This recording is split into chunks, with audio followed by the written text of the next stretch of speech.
Okay, so I am in Wonderland again. I want to try to zoom in if we can. I couldn't do this ahead of time and still be able to show you the cover of the book. But we're going to work on just those blueberries up on top. The camera will hopefully quit bouncing in a minute, such as is life. All right, I am working with Crayola crayon pencils. I have blue. Then I have indigo. So we've got blue and indigo. That's our color number 1 and 2. Then our third color is navy blue. And then my color for those deep down dark places is outer space. Okay, so these are 1 through 4, and let's get started. So a lot of times I see people do like a light area over here, and then a light area over here, and a light area up here, and a light area down here, because it's the biggest spaces. And whereas that's okay, let's say our light source is actually coming from here.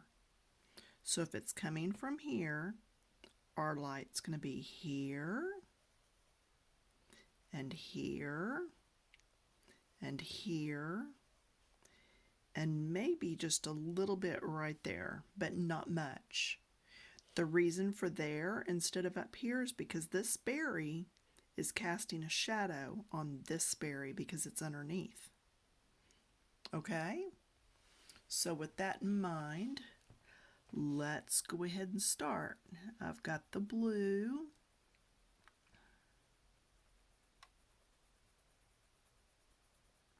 And I'm doing, little circles.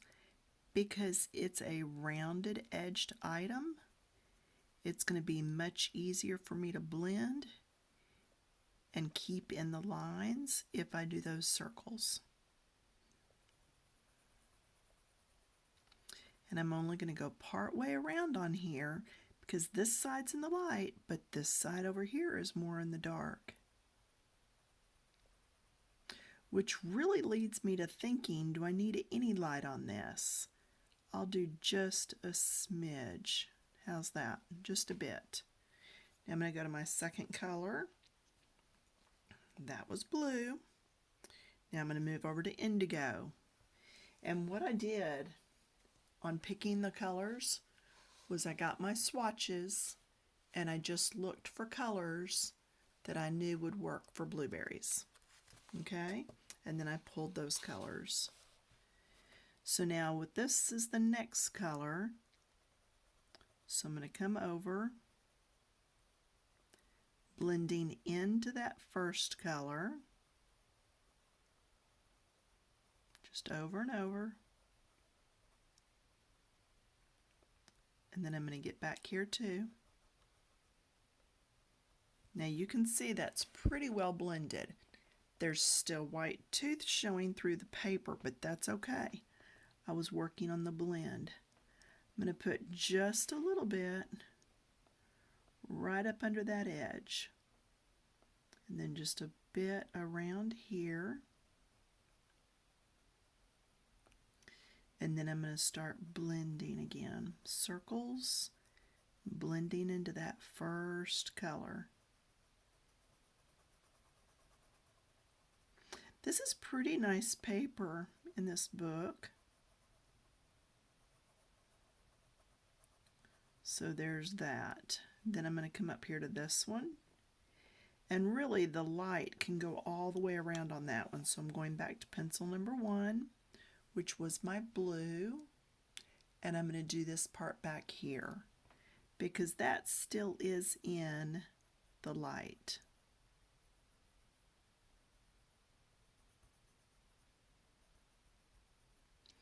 There, we'll just do that half. And then we're going to do this blue color, number 2, which is indigo,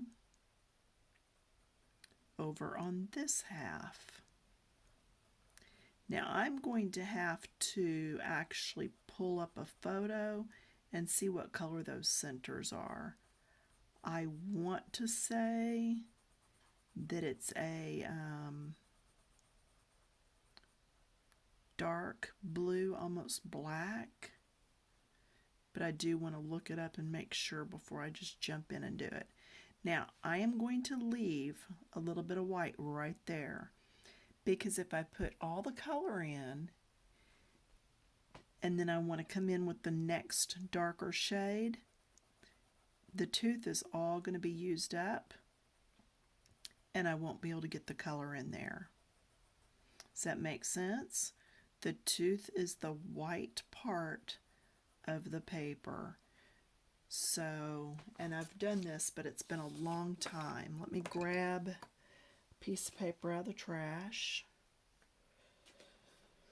Let's see. Oops.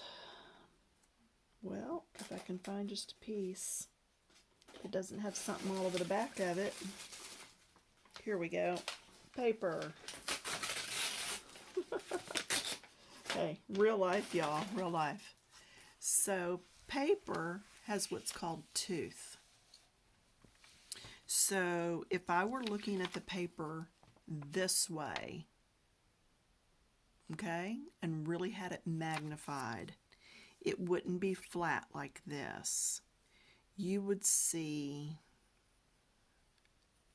like this, microscopic, okay, and you would see it being, and I don't know how it would line up, but it's layers, because paper is just layers smushed down on.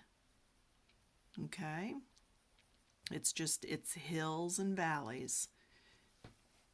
I'm sorry, there. So it's hills and valleys. So when you color across, your pencil is pushing color down into that first layer. Then when you color across again, it's pushing that color down into the next layers. And when you color again, it's pushing it down even more. Does that make sense? You got that? So every time you color, you're pushing down into the little divots that are in the paper. So that's why some papers that are more coarse take longer to actually get all the color down in there, because there's so many divots in that. All right, so putting my pencils back in order here. Let's see, there was blue, then navy blue, then indigo, and then the darkest color. Is that right? Yeah, I think that's right.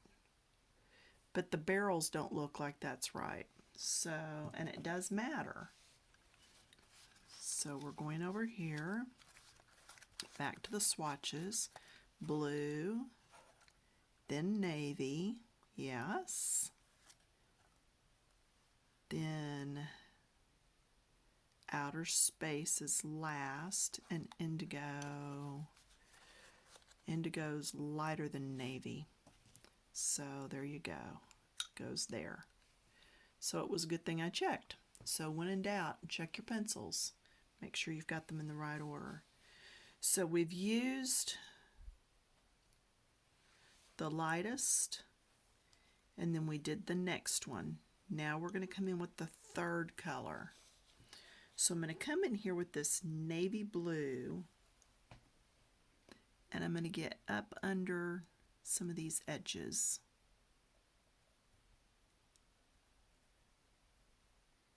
I'm going to get in here, right down in there, because it's darker.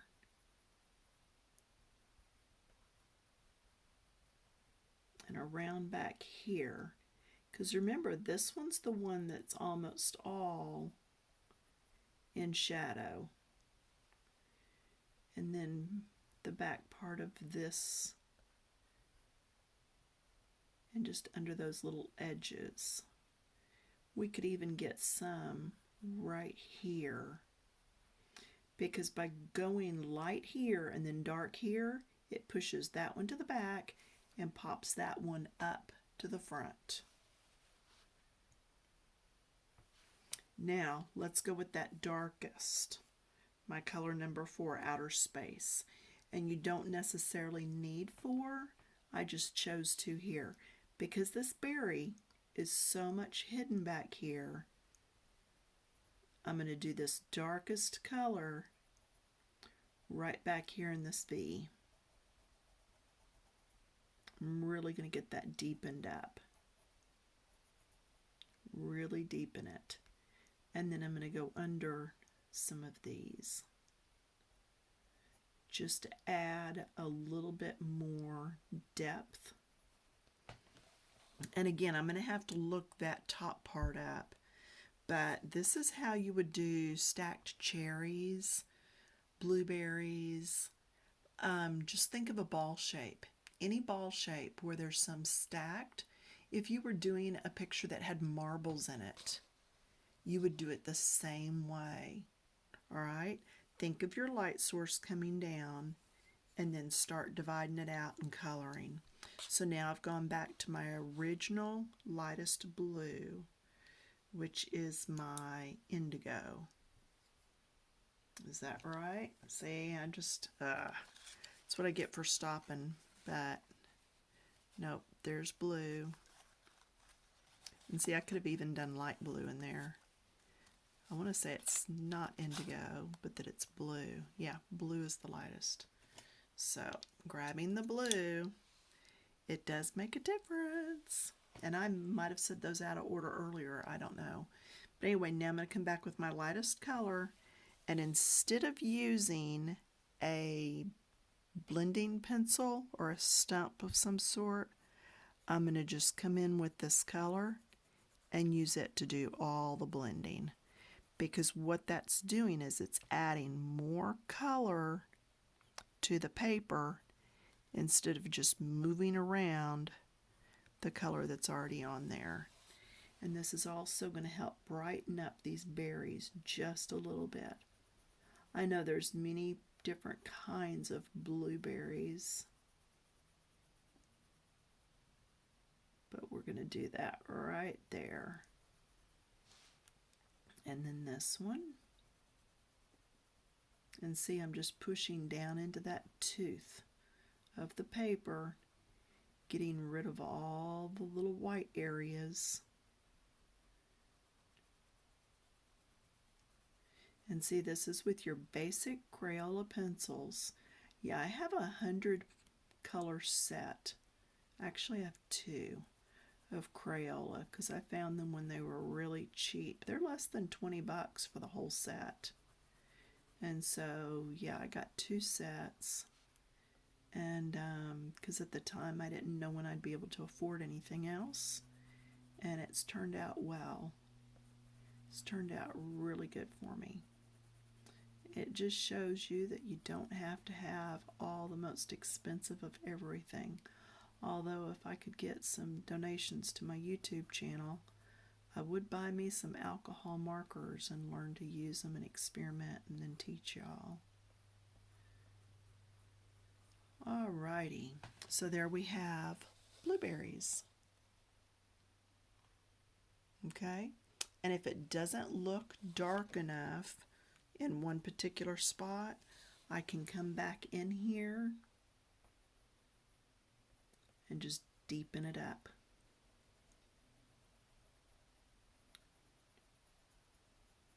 Just deepen that up a little bit more, because that one's the one that's way over here in the shade, in the shadow of the others. And now I am on my darkest shade of blue. But see how I just went around in that shape? I can do the same thing here. And it won't be as dark as this one because it's going over the top of a lighter blue. So it won't get that dark. So it's fine to go ahead and use it over top. And then by coming around here and getting darker right here, I know you're bouncing, sorry. This will be the last time I have it in this position probably. But by putting it right there, it pops this berry to the front. Go a little bit darker on whatever's behind, and it will pop whatever's in front to where it looks like it's closer up. All right, so there's my berries. I like that.